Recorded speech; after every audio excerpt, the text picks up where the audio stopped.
amee ba mu bëggoon dem foofu la si Bakel nee na apporter son soutien si population yooyu nekk si ay conditions yu doy waar on a vu mu am quelques altercations ak ñi nga xam ne moo nekk la gendarmerie nationale ba gis neen ce qui s'en est suivi ba fu mu toll nii mun neen mu ngi prison bu Tamba ñu ngi ko war a juger le 30 quelle lecture en fait vous am na ñu naan sax le gouvernement ce régime lu ñu doon bañ si Macky Sall moom la ñuy bëgg a imposer li nga xam ne moo nekk leur opposition.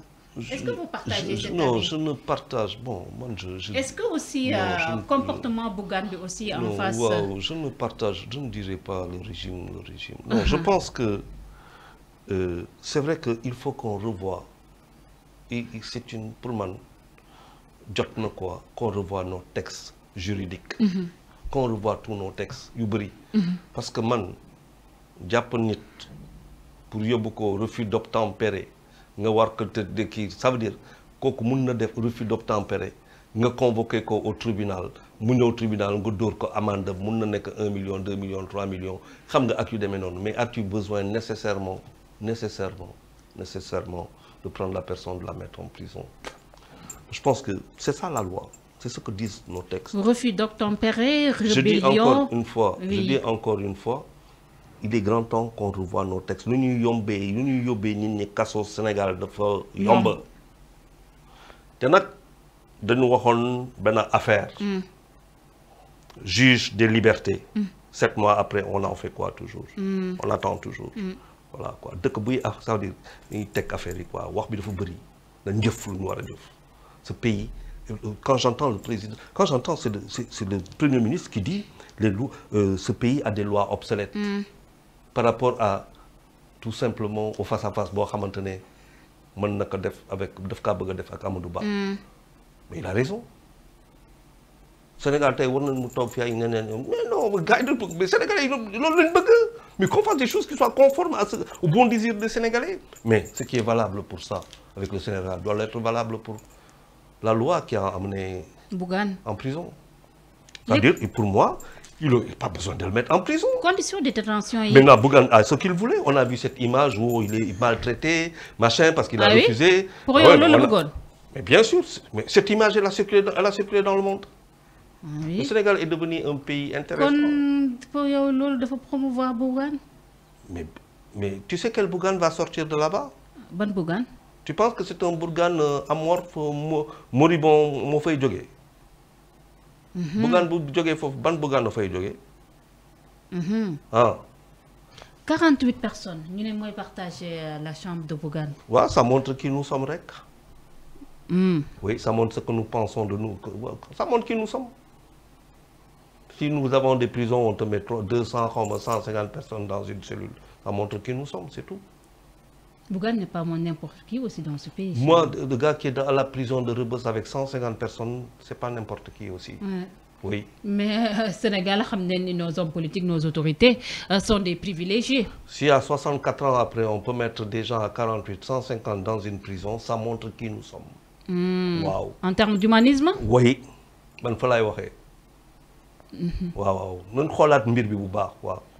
Nañ xoolaat bu baax lu ñuy kii dafa yomb n'importe qui peut se retrouver à la place de Bougane. Il suffit que tu xam nga dafa am loo xamante ne à partir d'un certain moment da ngay perte le lu mu tudd da ngay gis nga l'intelligence émotionnelle dafa doon lu doy waar quoi. am na moment boo xamante ne sa sago boo àndul ak moom rek di nga def lu ne.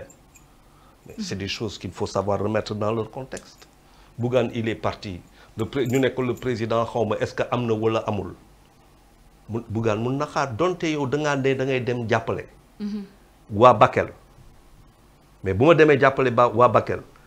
ñu téye ma foofu mais bu dul tey muy suba du dee jàppale rek la.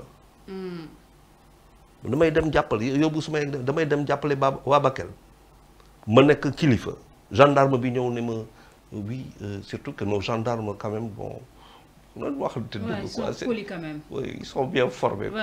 Quoi. C'est des officiers qui viennent, qui te parlent, qui te disent mon respect, mon colonel, mon respect, mon capitaine, mes respects, mon capitaine, mon lieutenant. Très bien, que dois-je faire? Vous attendez tout ça, ben écoutez, il n'y a pas de problème. J'attends. Où est le problème? quand je veux avoir un pays quand je veux administrer quand je veux qu'est-ce que je dois montrer aux Sénégalais lan laa leen di woon un comportement républicain. waaw waaw damay njëkk a commencer par respecter koo xamante ni moom moo sol tenue bi. dëgg la du ma xuloo ak moom. dëgg la xam nga. surtout le président quoi qu'on puisse dire. donc ça n'a rien à voir avec le régime c'est la première institution. ça n'a rien à voir avec le régime nga toog fii wax benn capitaine wala benn lieutenant nga wax ko lu la neex nii patati patata mais nga foog ne kooku il est là mais ça quand même. c'est la première chose. montrer le bon exemple. donte xam nga que peut-être y a des ordres qui ont mais yow nga def lu ngay def parce que. allah kulli aal lu ma indi ñëla dinañ si jot. parce que nag politique na nekk bu fekkente ne man ñoom def nga lépp pour que ñoom ñu ban si jot ñoom ñoo koy ñëw jël si bu boobaa nag di nga xam lan mooy politique. waaw quand on fait de la politique bon on faut savoir faire de la politique aussi. oui si je peux pas aller à Rome, Rome viendra à moi. c'est vrai. oui c'est ça la politique. Charles, en 7 mois il y a eu pas mal d'arrestations et d'interpellations quand même. am nañu commencé di wax ne carrément est-ce qu'ils veulent pas suivre aussi tant que kii di président Macky Sall même des journalistes ont été interpellés ku mel ni comme Cheikh Yérim Seck que par rapport ak émission bi nga xam ne defoon na ko ak Maimouna Ndour di ñëwaat ci chiffres yi nga xam ne le premier ministre joxe woon na ko loolu est-ce que vous partagez cet avis par rapport ak les arrestations et les interpellations. Une chose est claire, moi j'étais le 26 septembre j'étais à la primature. Quand le Premier ministre a parlé, je m'attendais à un peu à ces informations-là.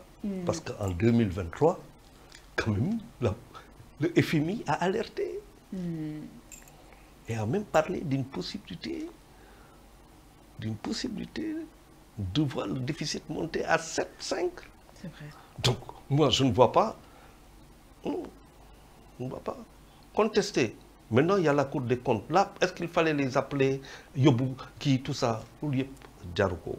La loi, il faut qu'on revoie nos lois. Nos lois, quoi. Ça pose problème. Il faut que nous regardions, nous relâchons.